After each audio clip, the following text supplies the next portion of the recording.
This week's episode, titled The Strongest of the Demon Slayer Corps, adapted chapter 134 and a few pages of chapter 135 of the manga, following Tanjiro, Inosuke, Zenitsu, Genya, and Murata as they take on Gyome's training, which only consists of taking a bath, carrying some logs, and pushing around a rock. I mean, how bad could it be? Let's find out. If you're enjoying the anime versus manga series breakdown videos week to week, go ahead and hit that like and subscribe button. It really helps with my motivation and let YouTube know that we're not just a dead channel.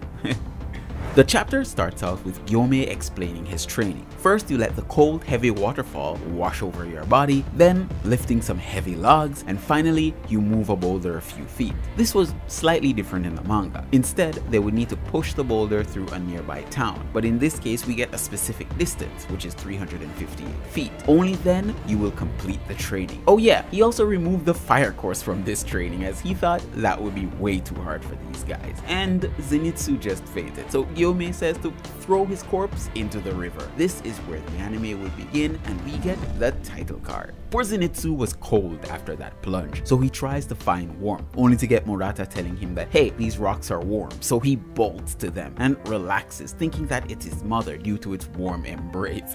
I think he's gone to heaven. He's so damn dramatic. And oh yeah, we will be getting a lot of these funny scenes, so get comfy. Tanjiro tries his hand at the water, but it's cold as fuck as it's winter time, only to see Inosuke like a boss handling the waterfall while other demon slayers just get washed away. So Tanjiro heads in, but wait, what's this? Inosuke is dead, so Tanjiro has to revive the damn swine. But then Tanjiro tries his hand at the waterfall again, being instructed by Murata how to do so. He wasn't in this specific panel in the manga, but he does show up in other panels, of course. Tanjiro is wiped out, so now he tries to relax on this rock, cold and shivery, but Murata commends him and Inosuke for making it this far in such a short period of time, as he's been here for days and just seeing results. Now Tanjiro decides to roast some fish, or rather grill some fish without the grill, for himself and his fellow demon slayers, with Inosuke eating like 50 of them. He would begin to tell them how amazing Gyome is, so much so that the Hashira slapped the damn swine into the ground for challenging him. So now Inosuke has been bodied by what, 3 Hashira at this point? Anyways, Tanjiro comments that indeed Gyome's scent is different from the others, so without a doubt he is the strongest Hashira. But Zenitsu doesn't believe him until he sees Gyome moving a boulder like a true G, which freaks him and the rest of the demon slayers out. But through all of this, Tanjiro is composed and positive about becoming as strong as Gyome, which pisses off Zenitsu, who makes a valid point that, hey, Gyome is a giant bear and we're just little people, so how can we even get that strong? But all of this commotion pumps Inosuke up and he jumps up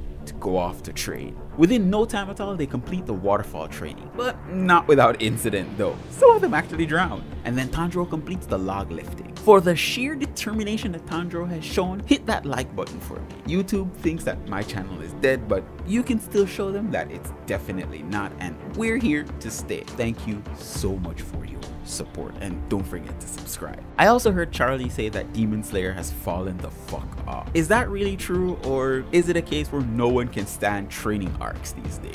Do we not want to see characters develop, or would we rather just see all-out intense battle? A lot of people say that Demon Slayer is such a simple story, but I don't think most really understand what's going on. Comment below on your ideas of how Demon Slayer is going so far. Has it really fallen off, or is this the lull before the storm? We now jump to the last 2 pages of the manga when it shows something ominous. The eyeballs are still lurking around, now finding other demon slayers, and I really love how they animated the transition here. It looks really cool. But this serves as confirmation. It seems that Upper Moon 4 has been replaced with a castle demon, and we finally get her name, Nakime. She's displaying a power we've never seen before, which means that she's either evolved or gotten more blood from the demon king. And speaking of the devil, he is right here too, searching vigorously for Nezuko and mapping out the positions of all demon slayers. Right at this moment, it's really terrifying to think, but they mapped out up to 60% of the demon slayers and they're tracking them right now. After the midpoint cutscene, she searches for more demon slayers, and in case you're wondering, whatever she sees, the demon king sees as well. That's actually where the chapter ends, but we still haven't finished the rest of the manga, so now we backtrack to the rest of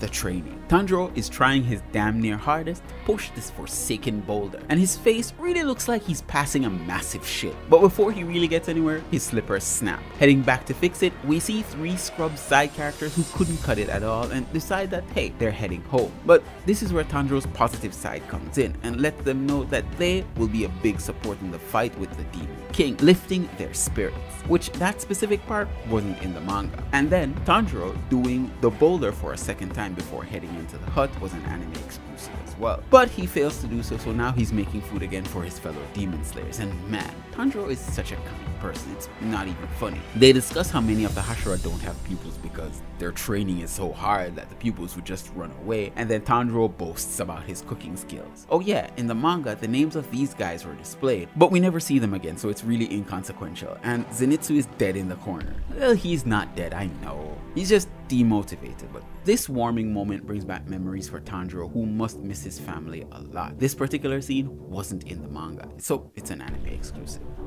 So here comes Tanjiro for the 3rd time trying to move this damn boulder, and again he fails to do so, only for Genya to stop by to say, "Hi bro, you look destroyed." It seems Tanjiro's mark has also gotten darker, which if you haven't noticed since the season has started, it indeed looks darker. It looks more texturalized. They catch up a bit with Genya telling him that hey, he was reprimanded and also he got a restraining order from his brother, but they now get down to the meat of the matter. And in the background, it seems that Genya and Tanjiro's crow don't like each other. I'm starting to see a pattern with Tanjiro's crow here. But Genya tells Tanjiro the secret to Gyome moving the boulder, which is called repetitive action. Turns out Gyome is terrible at teaching, but he loves to eavesdrop, so he's listening in. Honestly, kinda cute. Anyways, Tanjiro internalizes what Genya says as Genya leaves. This is where in the manga we would get the Muzan scene, but since we already animated that, that's where the manga ends. The next chapter starts out with Tanjiro focusing on what Genya said, putting it into action. He's using the memory of his family and also Rengoku. But before he should move the boulder, he gets interrupted by 2 Demon Slayers. Now, this is probably one of the only times that I've seen where I believe 1000% that this was put in here for just padding the runtime, because I really don't see where it makes any sense, and I'll explain. In the manga, right as Tanjiro is trying again to move the boulder, he remembers what he discussed with Genya about having a mark and repetitive actions and how it makes sense as both achieves the same thing. But then he snaps back to reality and finally moves the boulder, which makes sense. But in the anime, Tanjiro is interrupted by 2 Demon Slayers who invites him to dinner, and when he gets there, that's when Genya starts the discussion about the mark and how it's similar to repetitive actions, but yet Gyome and Genya doesn't have a mark, which changes the venue of the whole talk, which makes no sense to me. But anyways, closer to the morning section, or rather dawn, Tanjiro goes out to have another go at that damn boulder.